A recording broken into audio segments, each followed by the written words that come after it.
it is much safer at the moment to assume in legal situations and in ethical situations, the human is going to be held responsible for whatever the output is. Thus, the point, like, you can't let them run autonomously because you're going to be held legally liable for whatever they do. Welcome to the Marketing AI Show, the podcast that helps your business grow smarter by making artificial intelligence approachable and actionable. You'll hear from top authors, entrepreneurs, researchers, and executives as they share case studies, strategies, and technologies that have the power to transform your business and your career. My name is Paul Reitzer. I'm the founder of Marketing AI Institute, and I'm your host. Welcome to episode 33 of the Marketing AI Show. I'm your host, Paul Reitzer, along with my co-host, Mike Kaput, Chief Content Officer at Marketing AI Institute and co-author of our book, Marketing Artificial Intelligence, AI Marketing in the Future of Business. Today's episode is brought to you by the Piloting AI for Marketers online course series. This is a series that we launched in December of 2022. It's a step-by-step learning journey for marketers and business. We've actually a lot of non-marketers taking the course saying it's super valuable. So I guess marketers and others to guide them through adopting AI to advance their companies and careers. There are 17 on-demand courses that, again, we recorded in mid-December. So this is post-ChatGPT. We actually created all this. There's dozens of AI use cases and technologies, collection of templates, frameworks to help marketers understand and apply AI. Basically, we put more than a decade of our lives, our research into hundreds of hours of planning and production for this series. You can check it out at pilotingai.com and use AIPod50 promo code for $50 off registration. So again, that is pilotingai.com, AIPod50. It's not case sensitive, I don't think. I think you can use it all caps, non-caps, whatever. $50 off registration. If you're new to the show, this is our weekly format where Mike and I pick 3 hot topics in AI and we talk about them. We usually spend about 40, 45 minutes on the topics. Mike walks us through each topic. I had a little narrative.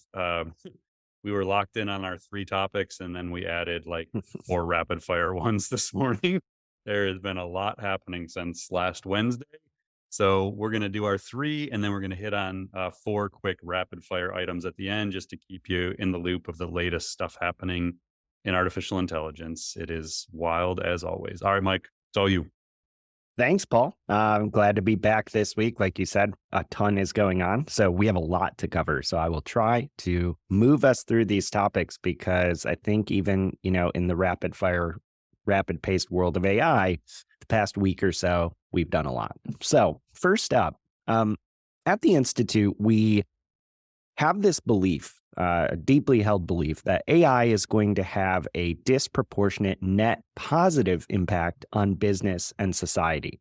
But we also foresee it altering career paths, displacing jobs, and chipping away at privacy that we as consumers have if we let it. And we've always talked about the need to have hard conversations as an industry and as a business and as professionals now, so that we don't ruin what can be and is shaping up to be one of the most transformative technological shifts in human history. So as AI capabilities and news races forward, we really feel that leaders must clearly define their principles, their policies, and their procedures around artificial intelligence. So in the past week, we made some pretty serious strides towards looking at what those principles, policies, and procedures might be. And the first form of this is we created a manifesto that we're calling the Responsible AI Manifesto for Marketing and Business. Now, we published this on our website as a blog post. And it's a document that outlines and codifies our responsible AI principles here at Marketing AI Institute.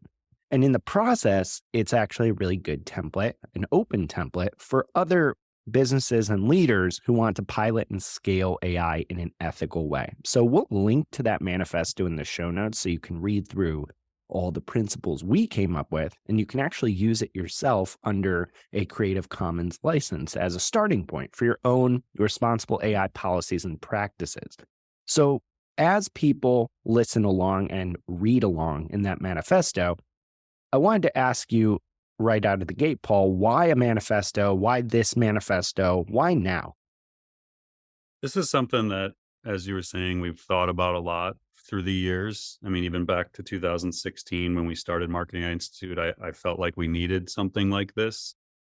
At 2019, the first Marketing AI conference, MACON 2019, we had an AI for Ethics panel that was actually led by Karen Howe at the time, was at MIT Tech Review, is now AI writer covering China for the Wall Street Journal.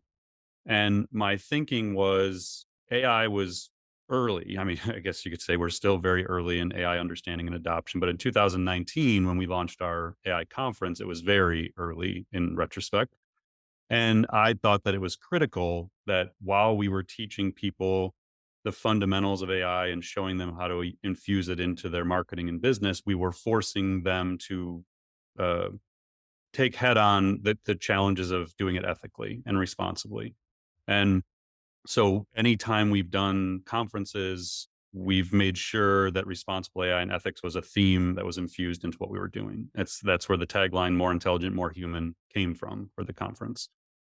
So we made an attempt, I would say, when we were writing our book. It was very much in our minds to try and create something like this, some sort of industry standard that people could build off of.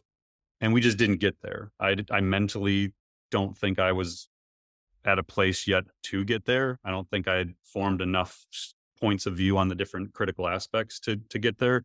So instead of publishing in the book, here's our 12 principles, we cited Adobe and Google. We basically said, here's what they look like. If you're going to build a policy in your organization, I think it's chapter, what, Mike, 16 maybe was like the more human Yep. chapter, the responsible AI chapter. So we addressed the need to do this within an organization, but we didn't have our own policies to share at the time. So fast forward to 2 weeks ago, January 27th.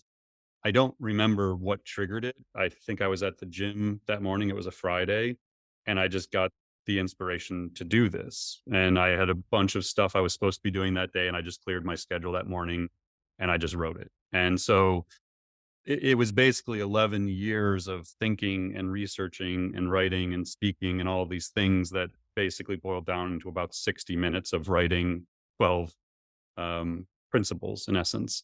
And then the way it transpired, as you're fully aware, is I sent it to you and it's like, dude, I want to like get this out now. What do you think? And I shared it with some other members of our team and basically just said, if you all have time to review this, do it. If not, we're going live with it tomorrow. Like we just need to get this out.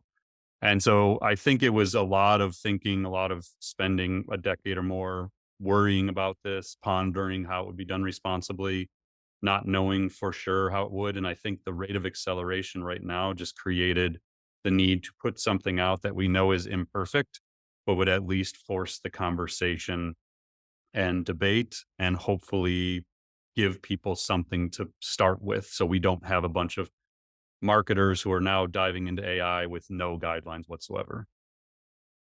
So if I'm a business or a marketer reading through these principles, these all sound really great, but why do we need to act on this as businesses now? Why do we need responsible AI principles, especially for people who are just getting started with the technology?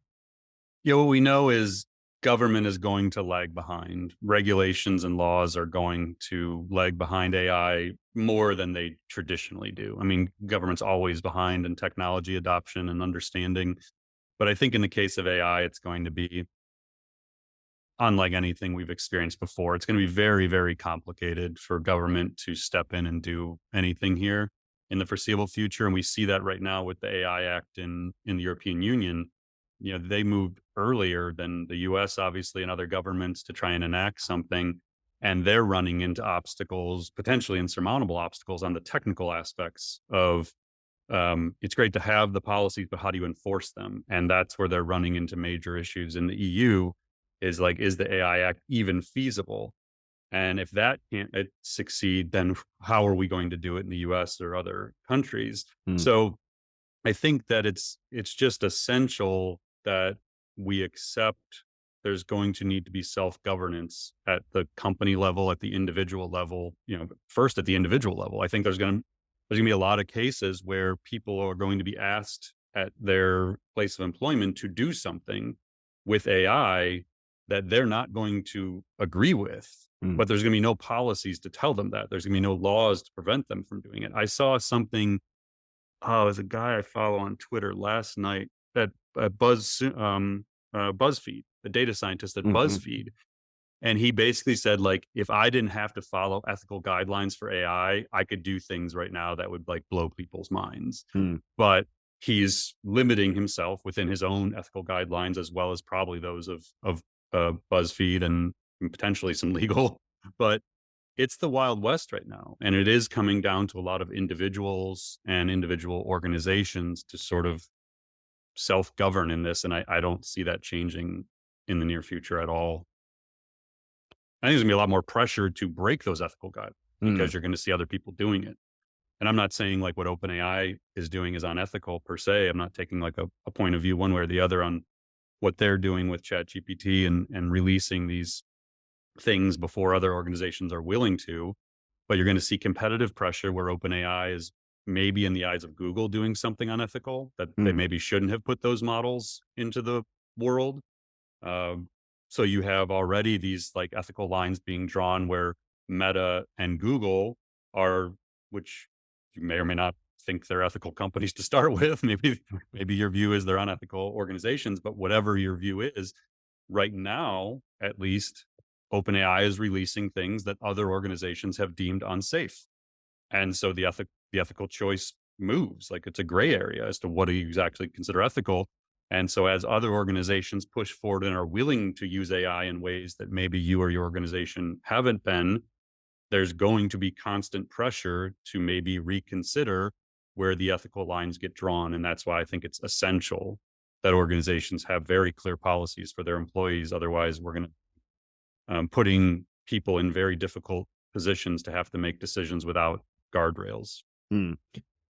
So I think our manifesto provides a really solid start for most organizations that are trying to figure this out. But obviously, every company, every organization has its own unique needs. What types of questions should I be asking at my company about the use of AI or the potential use of AI to build on top of these principles that we've published? So the first thing I think you have to do is, are you building or are you buying it? You know, if you're an organization that's actually building AI tech and leveraging APIs from these like language model companies or image gen companies or video generation or audio Mm, generation, if you're building the tech, it's one thing. If you're buying it, it's another. And the policies and principles are probably going to be similar, but you have to make these choices around, am I going to build this tool that enables this thing or not? And I think part of that comes into play around data. And, what data did they use to build it if you're buying it? Or what data are you buying to enrich, the solutions? So I think that those are key and it might be helpful. I'll just run through the 12 principles we have real quick yep. and provide real quick context if it's relevant, but I don't want to spend too much time because again, people can go read these and download it themselves. But I'll kind of give a little color as to why I picked the 12 I picked. So our first one is we believe in the responsible design, development, deployment, and operation of AI technologies. So that was meant to be all encompassing, whether you're building it or buying it, that overall we're taking a responsible approach to this. The second is we believe in a human-centered approach to AI that empowers and augments professionals. AI technologies should be assistive, not autonomous. Now, I've gotten pushback on this one more than any of the other 11. Uh, and the people who have pushed back are the people building the technology. So my basic premise here is I don't think we should be trying to remove the human from the loop. I don't think full autonomy with zero human inputs or oversight should be the goal. Now, I could probably be moved on this in the months and years ahead when we see safe applications of a full autonomy, but I have yet to personally see anything close to full autonomy in marketing or Mm, in society. Like it doesn't exist. Autonomous cars is the main thing we look at. And there aren't cars without steering wheels that can drive in all conditions with no human involvement. That's full autonomy in the rain, in the sleet, in the snow, in on train, off road, on road, whatever. That's full autonomy. I don't see that in business and marketing software today. Again, I'm happy to be proven wrong on this one, but as of today, I don't think that should it exist, nor should it be the goal at the moment. The third is we believe that humans remain accountable for all decisions and actions. Even when assisted by AI, the human must remain in the loop at all applications. Sort of building on number two, I believe that very strongly at the moment. That the AI can't even if you play this out from a legal perspective, if the AI does something that causes harm in any way, and you're the person that bought the software, let the software run on its own, you're going to be held responsible. Like there's no legal precedent to charge the machine with something. Mm, And so you're going to get into these situations. Well, is it the company that built the software? Is it us that allowed the software to run autonomously? Is it? So I think that it is much safer at the moment to assume in legal situations and in ethical situations, the human is going to be held responsible for whatever the output is. Thus, the point, like you can't let them run autonomously because you're going to be held legally liable for whatever they do. mm. So I just, and not even legal, like from a brand perception, think back about what was that chatbot Microsoft released years ago, Tay or Yeah, something like yeah, that just went haywire in like the first 24 hours. yeah. It damaged Microsoft's brand. Was it unethical? Was it illegal? Probably not. Like, I mean, they're not going to get sued over it necessarily, but it was a very questionable decision for the health of the brand if you knew what could go wrong. So there's Mhm, just lots of reasons why I think that's important. Four, we believe in the critical role of human knowledge, experience, emotion, and imagination and creativity. And we seek to explore and promote emerging career paths and opportunities for creative professionals. That one sort of stands on its own. We're not trying to get humans out of the equation here. We're trying to enhance what they're capable of. Number five, we believe in the power of language, images, and videos to educate, influence, and affect change. We commit to never knowingly use generative AI technology. I'm going to repeat that part.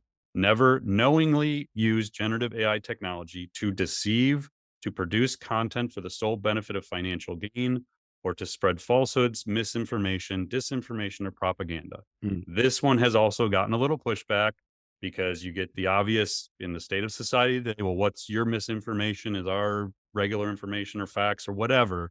mm, The point is, whatever you consider misinformation or disinformation to be, if you willfully do it, if you use AI to spread what you know to be incorrect information, that would be knowingly doing it, in my opinion. And it's not a political statement. I don't care what side of the aisle you're on. Like, this is if you are knowingly deceiving people, we do not believe in that. All right. I feel like we might have to spend an entire episode in the future just on number five. I'll leave it at that for right now. Number six, we believe in understanding the limitations and dangers of AI and considering those factors in all of our decisions and actions. This is one where I think we are failing as a society at the moment. I don't think most leaders, most government leaders, most business leaders understand the limits and dangers of AI. I think this is a very critical point. Um, mm, so again, think about that one. Seven, we believe that transparency in data collection and AI usage is essential in order to maintain the trust of our audiences and stakeholders. Let that one stand on its own.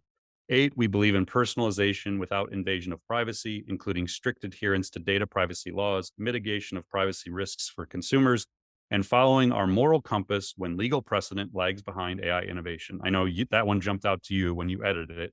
yep. And I think based on what we were already talking about up front with the challenges of keeping up with laws here, the moral compass is going to be critical. Now, this is obviously a very subjective one, but I think if you're a brand, if you're a marketer, business leader, your organization either has a stated moral compass, it's in the culture code, it's embedded somewhere within that organization, and people need to understand that and believe in that, whatever you define your moral compass to be. Number nine, we believe in intelligent automation without dehumanization and the potential of AI to have profound benefits for humanity and society. 10, we believe in an open approach to sharing our AI research, knowledge, ideas, experiences, and processes in order to advance the industry and society. Putting this out there as an open source document is part of that process. We default to being open about the things we're learning and thinking to try and advance people, even if it may harm us from a financial perspective down the road. It's just overall guides us.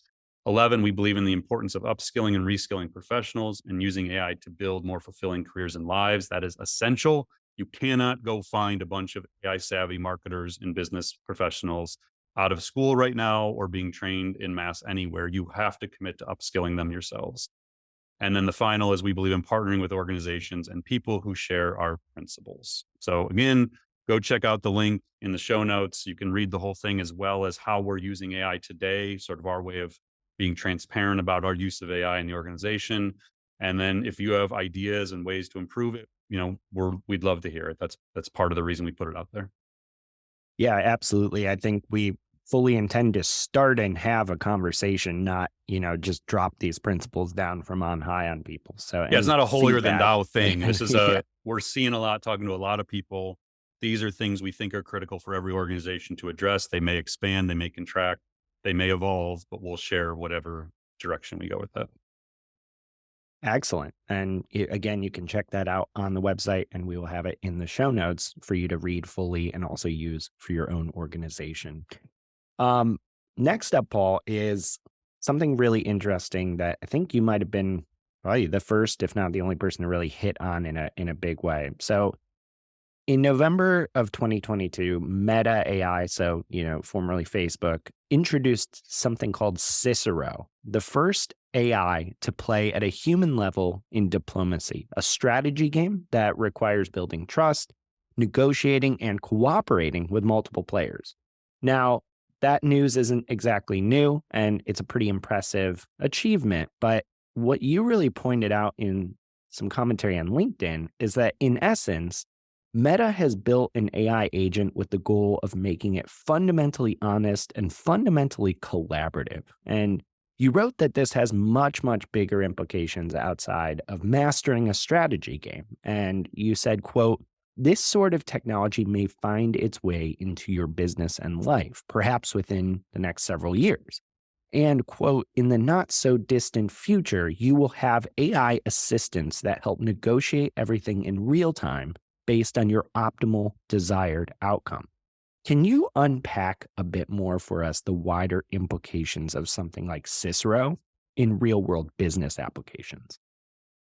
This one came from just a lot of the conversations I'm having. So I've mentioned in past episodes, once ChatGPT came out, I just started getting the calls, text messages, LinkedIn messages, Twitter DMs, like people at major software companies, venture capitalist friends, people building AI software.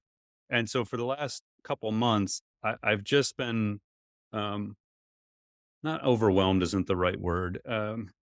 There's been a flood of inquiries and conversations. And the thing I'm struck by is how many of them are solely focused on solving for ChatGPT and Mm, related generative AI tools.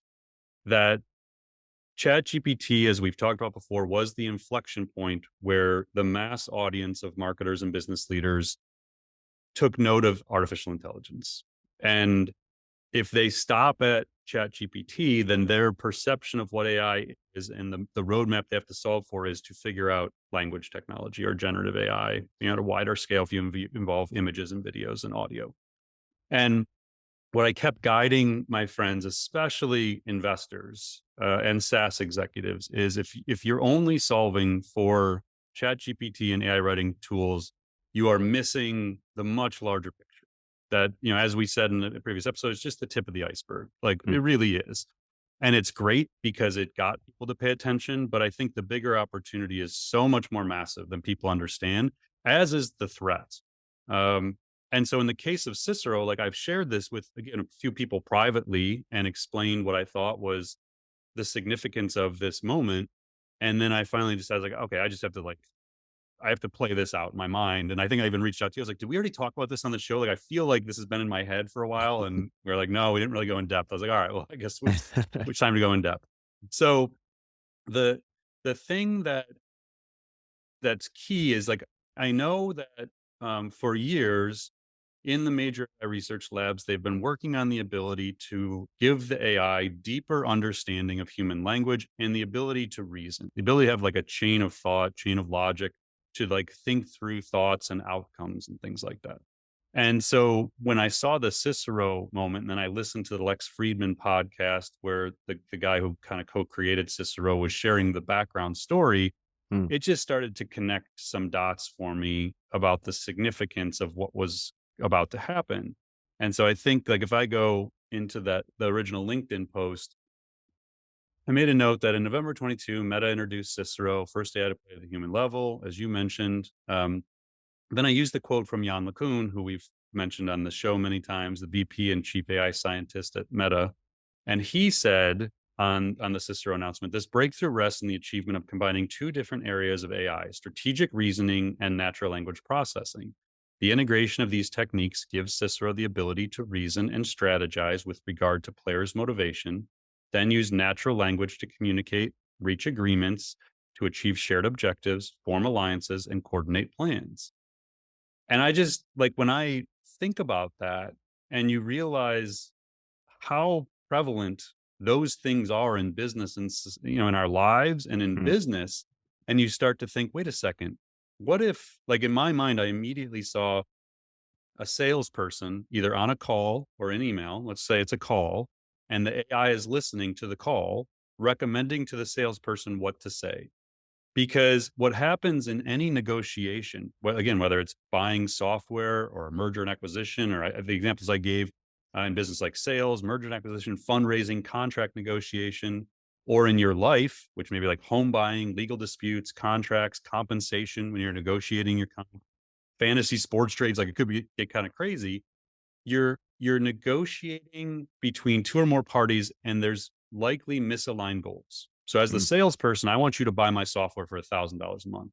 You want to buy it, but you don't want to spend more than $800 a month. And so we're going to go back and forth and we're going to try and figure it out. So our goals are a little bit different, but we want a mutually beneficial outcome. And so in sales, you're going through these processes, and usually you're just reading off of a playbook. Okay, if they don't agree to this, then off from that. If they where the AI, what they're proposing within Cicero is it's going to in real time be able to analyze the intentions, the emotions, the behaviors, the signals of the other party and recommend to you the best way to achieve a mutually beneficial outcome with that individual. And so I just started thinking about this. And so what I wrote was that these agents may be present through a chatbot, email client, browser extension, AirPods, AR glasses, or other app that's listening, quotes, in the background and making recommendations of what to do and say. Um, and to me, when we think about this, it seems like this very human process. Like I could totally understand people being like, yeah, I don't buy into this one. Like I get the AI writing stuff, but this humans can't, they can't do what humans are doing here. mm, And so I said, like, we use language to communicate, we tap into experience and knowledge, we use instinct and judgment, we read and understand emotions and behaviors and motivations of others through their words and actions. And it just doesn't seem real that an AI can do this. And yet, if you read the paper or if you listen to the people that built it seems like we're not far from this. And so my whole point with talking about Cicero and sort of trying to connect some dots in very practical use cases for people is that the impact and opportunity and threats of AI are so much greater than what most people realize. And Cicero to me is a very practical, apparently semi near term application because they open source this research. So mm, there's nothing stopping someone from like reading the same stuff I did or listening to this podcast and be like, oh, should I go build that?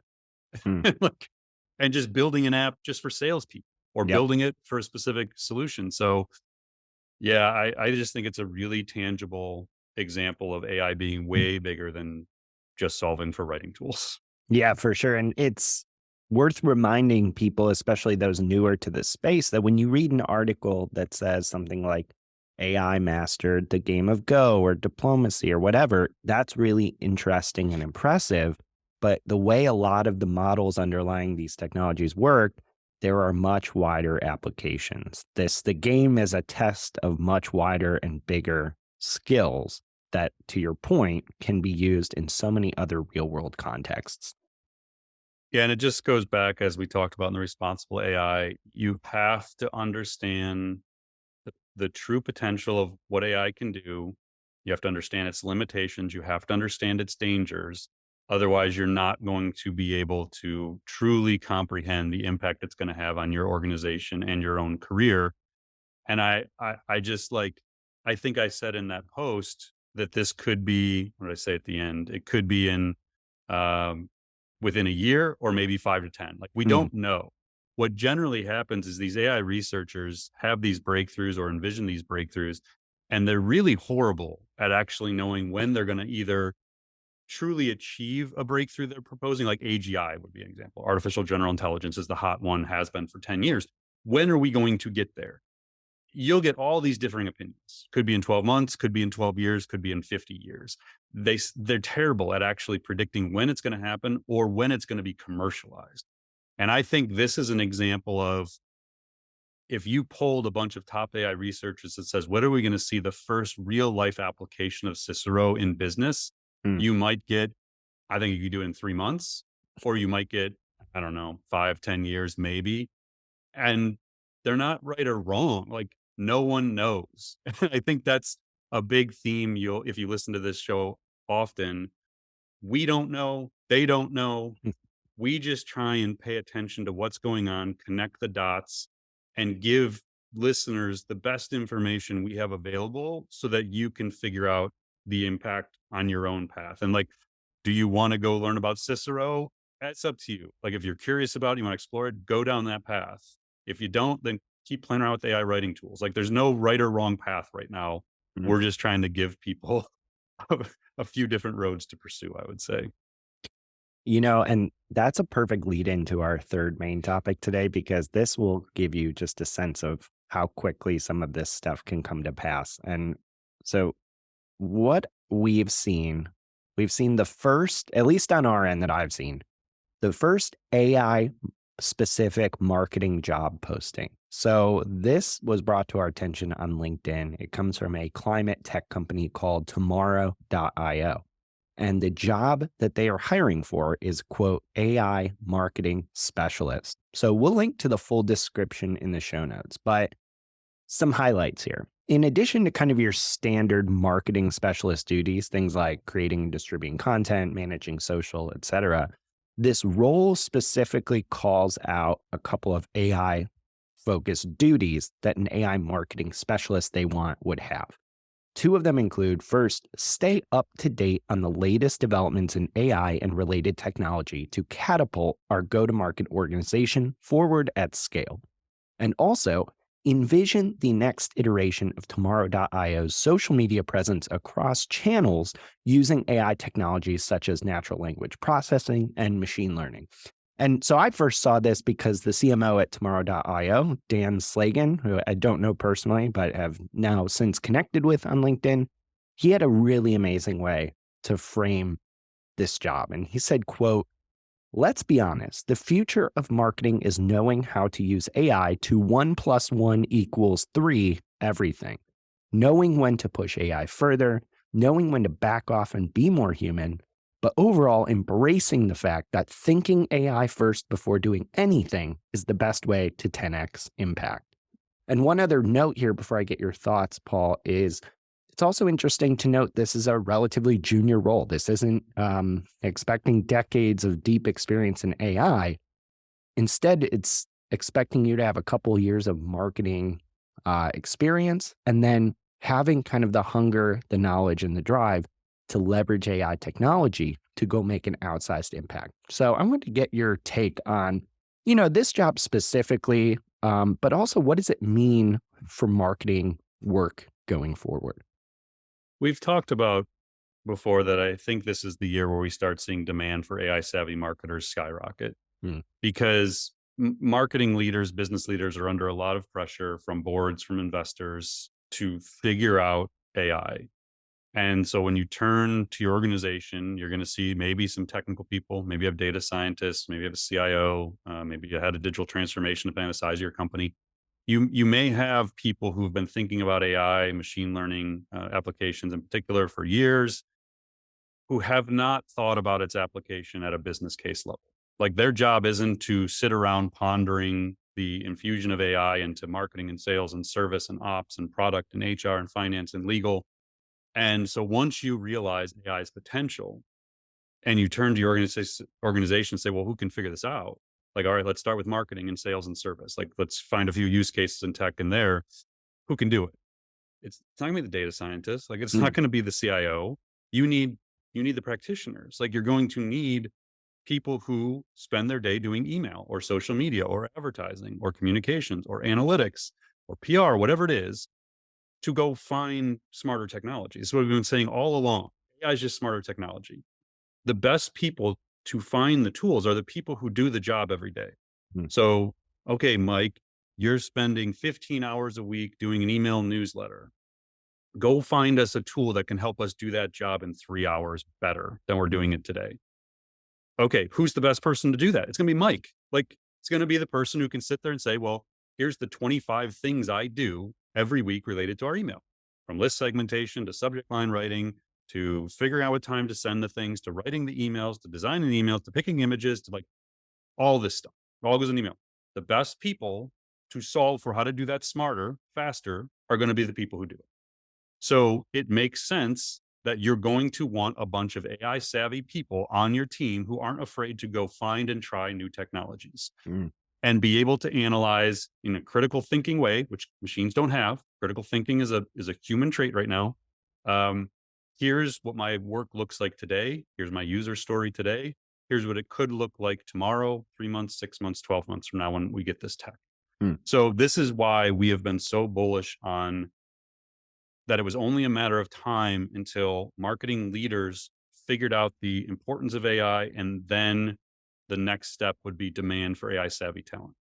And it's also why we built the Piloting AI for Marketers series. Like we knew that there was going to come a time in the not so distant future where marketers in mass were going to have to figure this stuff out really fast. mm.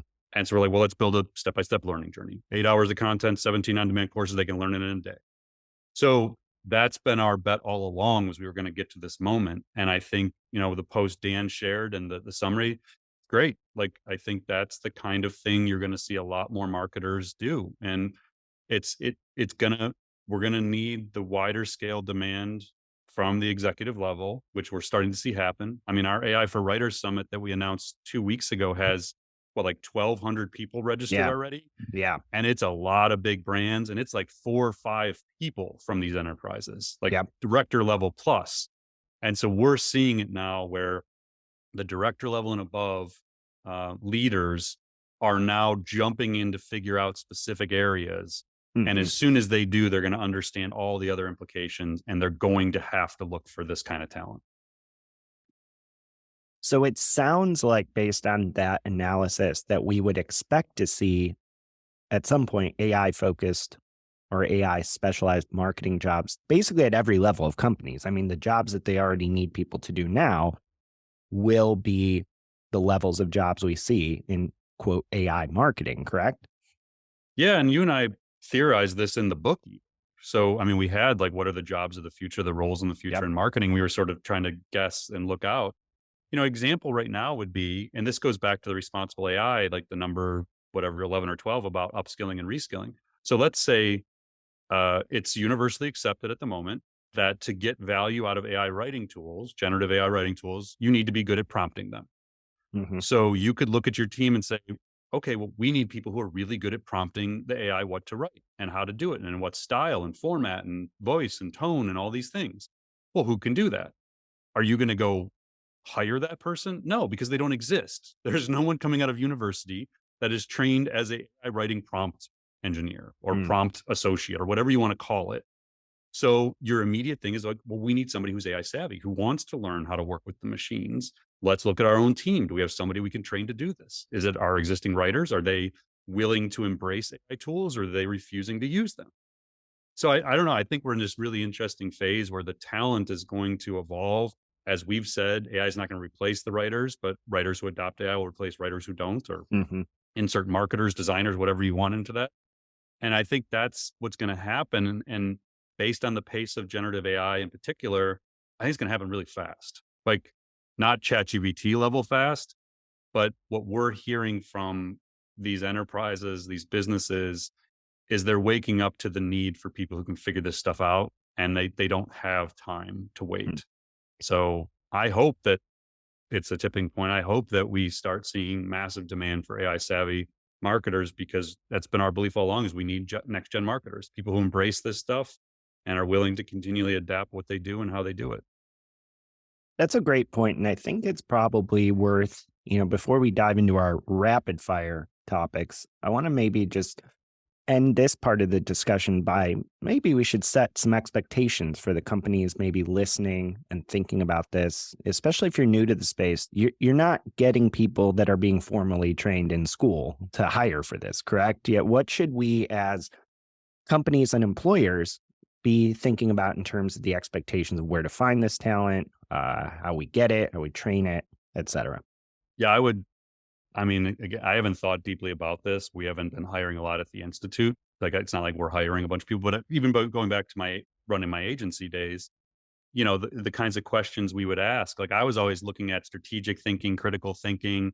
I Mm, would get into things like, well, what was the last, two business books or non fiction books you've read, like business book, marketing books. I would try or what blogs do you read, what podcasts do you listen? Like I was asking questions to understand their curiosity and mm, their commitment to ongoing learning. I think you could probably do something very simple like that in your hiring and recruiting process. Have you tried ChatGPT yet? What did you use it for? What did you think about it when you used it? mhm, What other AI technology have you, tested? Have you played around with any of the image generation?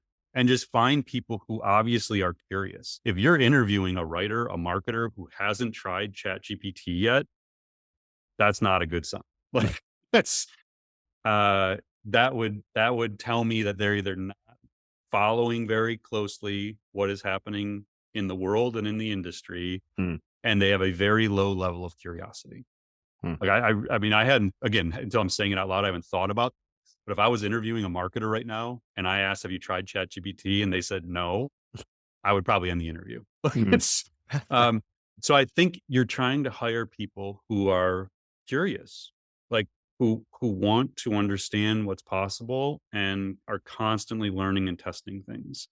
And and when you talk about AI, they have that like kind of high interest level to understand, because as long as you have that, then you can teach the rest. Like you said, you're not going to go mhm. find the people who've already taught this stuff. It's going to be all self-taught at this point. But yeah, I would just find people who are curious, who are experimenting without getting paid to do it. Yep. That's a great point. Yeah, the experimentation is so crucial. I just think of even our journey over the last formally 5 or so years at the Institute and well before that, where it's like even we can't predict where all this stuff was going. We had to No get our idea. hands dirty and actually use it and see what was possible. And honestly, you have to do that constantly because what I learned 3 months ago may no longer We- be applicable today. As we'll find out momentarily in the rapid fire section, with an Yeah. innovation that happened 30 minutes before we came on today. Yeah, and whatever innovations are happening while we are recording, Yeah, we're seriously. gonna find out when we're done. So let's dive into the rapid fire because we have a bunch of really interesting things that have come down the line. So I'll try to run through these quick and just get your initial thoughts on them. But we saw a round of earnings calls, quarterly earnings calls from public companies, from big tech companies, some of the big names and leaders, and they're all talking about AI. Now, I know economically tech has just gotten hammered in the last, 6 to 12 months, but there's so much bullish talk about the use of AI from companies like Google, Microsoft, and Meta. And I won't, go in depth on each of their positions, but you had Sundar Pichai, the CEO of Alphabet and Google, saying he's excited about the AI driven leaps they are about to unveil in search and beyond. And there's been tons and tons of commentary around Google's response to ChatGPT. And Which, by the Microsoft, way, they have an event on February yes. 8th, the day this comes out. So if we may need a special, like Yeah. real time episode to talk about whatever Google announces on the 8th. We're recording this on Monday the 6th, by the way, just for timestamp purposes. And so you also have, Microsoft has been huge in the news, obviously, with their partnership with OpenAI. Satya Nadella, the CEO, has said everything from the age of AI is upon us and Microsoft is powering it. He's outlined how AI is being baked into, many, many different Microsoft products in different areas of the business. I mean, we just saw some announcements around AI being incorporated into Teams as well. And even, Meta was getting in the game as well, saying that, Zuckerberg had said on the latest earnings call, AI and the metaverse are the company's future. He specifically called out that these are the two major technological waves driving their roadmap. They've seen a ton of success in the short term investing in AI for their ads business. It's done a huge amount to help them get more conversions for their ad product. Facebook and Instagram, he specifically said, are shifting from being organized solely around people and accounts you follow to increasingly showing more relevant content recommended by our AI systems. So, Paul, when you see all this talk of AI in earnings calls, what does that tell you about kind of the near future direction of where these companies are going? Yeah, the other one I would throw in there is Apple. Don't sleep on Yes. them. Apple's been doing some insane stuff with AI that they never talk about it as AI. But if just think about your iPhone and all the capabilities baked into the camera, and it's actually gotten pretty good at voice to text. I've noticed in recent weeks. I don't know when that update got pushed out, Hmm. but they're making some major improvements. I think there's major acquisitions on the horizon. Big tech's going to move fast. Google put 300 million into Anthropic last week, I think, which is Hmm. basically going to compete with OpenAI in ways. I think are going to kind of roll that capability in, become the cloud provider like Microsoft did with OpenAI. It's going to move so fast. We've been talking about the Google earnings call last week. I think we said watch for February 2nd. Yep. But yeah, if you follow the transcripts and you look at the mentions of AI in the last week of these transcripts, it's just like off the charts, versus the norm. So yeah, welcome to the future. They're all going to be this. It's all analysts are going to want to know about in the, months ahead, quarters ahead. And like we started our book out, that's why we told the story of Microsoft, Google, and Amazon to start. Apple, we mentioned as a secondary player from a marketing perspective, but certainly not from a business perspective. You have to follow what is happening at the big tech companies Hmm. to understand what is really going on and where this is all going. You can monitor all these startup generative AI companies, and that's great. We do it too.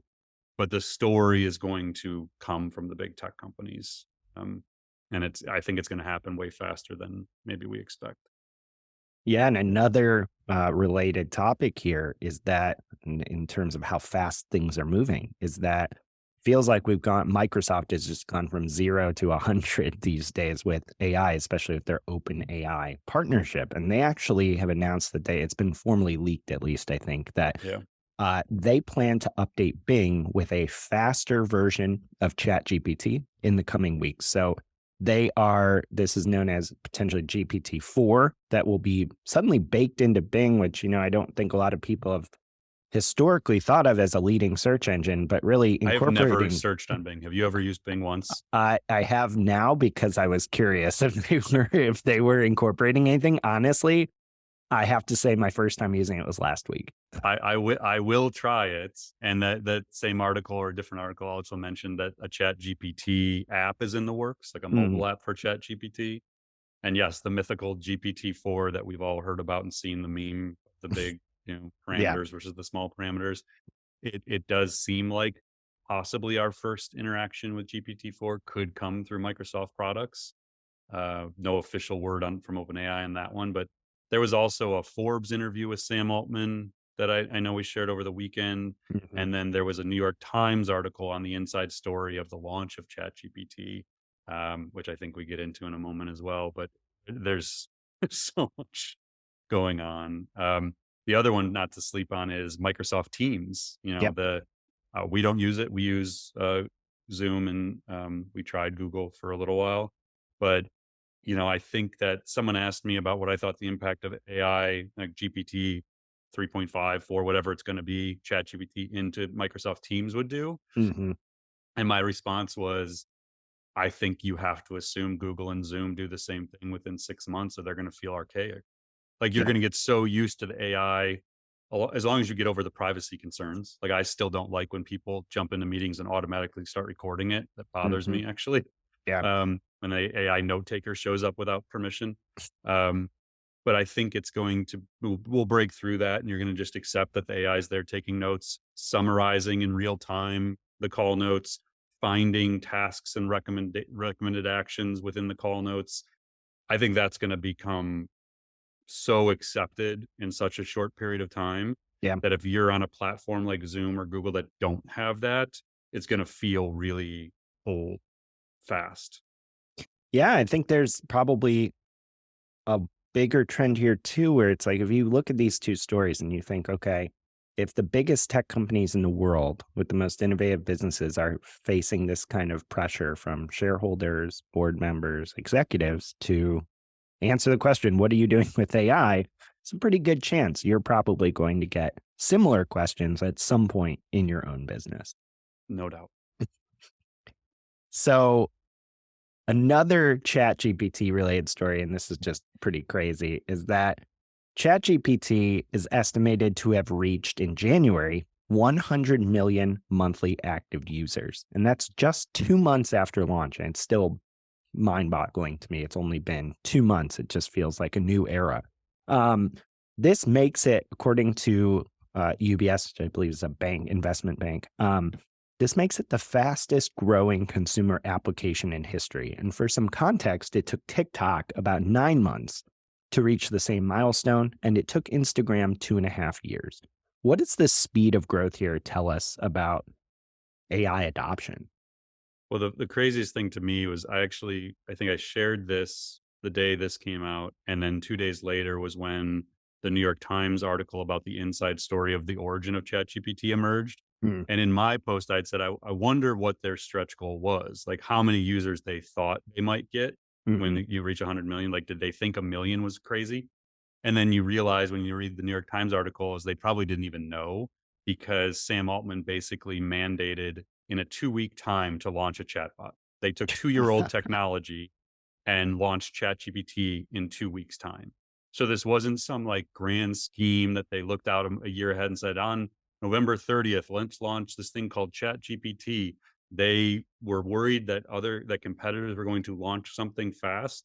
And so Mhm. they scrambled to release something that was, I think, originally called Chat with GPT 3.5 was the actual internal working name. So to think that this was a last minute decision that many people in OpenAI apparently didn't think was going to work Mm, because they'd been playing with this AI for 2 years and didn't think people would care or find it impressive, that they hit 100 million users almost by accident yeah, is what makes this number even crazier and that's probably wild. drives a bunch of SaaS executives wild. Like all the time and energy put into product launches and planning, and here these guys fell into 100 million users. So That's yeah, that's nuts. incredible. All right. So last but not least here, we added this after seeing it today. Runway ML, another major player in the AI space, released something called Gen 1. And based on the demo video, this is basically video to video AI that is able to generate videos in essentially any style and alter them based on your prompts. Paul, do you want to tell us a little more about this and why it's so impressive? I mean, we've talked about Runway numerous times on this show. It's one of the more impressive AI companies I've ever seen. I mean, I've been following them since 2019. We've played around with their image generation tech. I'm a subscriber. They're not a sponsor of ours. Like, I just talk about them because it's awesome tech. They have this AI magic tools suite that has like 30 pre-trained tools. If you've taken our piloting AI for marketers series, you've seen like Infinite Image is one of the ones I showed within there. Hmm. So just an awesome company, raised 50 million in December of 2022. I think that was their Series C. I don't remember. But they've raised a bunch of money and it's awesome. Like, just go to the link, check it out, or just search Gen 1 Runway or whatever you need to search to get there. Watch the minute and a half trailer video. It Mm, is wild. It's basically just take any video and you can layer over, and like they show a video turned into claymation and you mm, just like text prompt it to turn it into claymation. So they have 5 initial use cases or modes. One is stylization, 2 is storyboarding, 3 is masking, where you isolate subjects in your video and modify them with text prompts. 4 is render, where you turn untextured renders into realistic outputs by applying an input image or prompt. And the last one was customization. So yeah, I mean, again, we talk all the time about the speed of change. Ironically, I'm going down to Ohio University this week to do a talk on AI and the future of media to students and professors and administrators. And it's like, what better demo to like pull into that presentation and just like, you all do video and you do multimedia. Like, here's your future. Like right now, it's happening. So just crazy. Like again, we see this stuff all day long, and sometimes I see things and I'm just you got to stop for a minute and be like, really? Like, mm. this is wild. And Yeah. that was one of those tech where I just watched the video and thought, my gosh, like this is hard to comprehend where we're headed. Yeah, I'm sure we'll explore many different use cases for this as it's really rolled out. But it's stunning to me, from our background in the agency world. It's not like we had always the ability to do this kind of really professional video creation and editing and on our own, or it was Yeah. extremely expensive to do. And I just have to believe there's going to open up so many creative possibilities with this technology. Yeah. Like anything else, I think there's two sides to this story. So there's, one of our friends commented right away um, that his son is a professional video producer, looking forward to his comments. And I was like, yeah, me too. Hmm. So I think there is the non-professional videographers who look at this like, Hmm. oh my gosh, what can we do now with the video that we couldn't do before? Yep. Like your mind starts racing of possibilities. Like we could never do storyboarding at our agency. We didn't have those capabilities. Could you now, if we were still working in the agency, could we do that? Can we do that at Right. the institute? So you start thinking about the non-professional use cases and the creative possibilities that become possible. But what about the professionals, like professional videographers, video producers?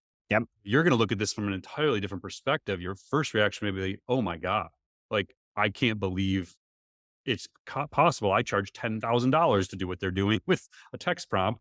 That's one possibility. The other is, oh my gosh, what can I now do Yeah. for clients, for my team with these capabilities? So I think every time we're going to have these generative AI advancements, there's going to be these like the non-professional who looks at it says, I can now do things I couldn't do before, as we had with Dolly and Midjourney and Stable Diffusion. And then you're going to have the professional who either looks at it afraid or looks at it as, a massive opportunity for themselves and their businesses. So Yeah. just crazy stuff to see. It's interesting to think through there. It comes back to that thing about expectations. You have the big tech companies being grilled on how they're using AI and what's possible. I mean, Yeah. if you are doing anything with a client or producing video for people, it's like those expectations are going to change. If you're an agency and you don't historically do video and a client asks, well, why can't you? These tools exist. You're Mhm. going to get questions about what you can and can't do with AI. So you and I were sort of half joking over the coffee machine this morning about who buys Runway. I'm Yeah. just gonna Yeah. I'm gonna throw this out there just for fun. So now I'm wondering, like, as we're talking, first my reaction was like, oh, Adobe or someone like that buys them. I'm actually wondering if it isn't like Pixar or Mm, Epic Games. Like if actually like a video movie producer, video game production company, I can't see a company like Runway not getting bought up so fast. right. Again, we have no inside knowledge. I don't know anybody at Runway, don't talk to Runway. But when you look at tech like this and you think about the team and how much they've released, like go look at their release schedule, Yeah. their It's products over the crazy. last like 8 weeks. It's insane. Um, yeah, I don't know. It would be crazy, but I would be shocked if they're not acquired this year. I don't know if Yeah. that's their intention, but you see stuff like this and you think, man, songs, they've got to have like 10 calls this morning from Right. from Right. VCs, from acquisition targets. Man, there's a lot of money sitting in these big companies that would kill for stuff like this. Yep. All right. Anyway, good stuff. Yep. Well, thank you again, Paul. Really appreciate the insight and your take on this week in AI. So until next week, we'll keep on top of everything so that we can inform the audience what's going on in the world of AI.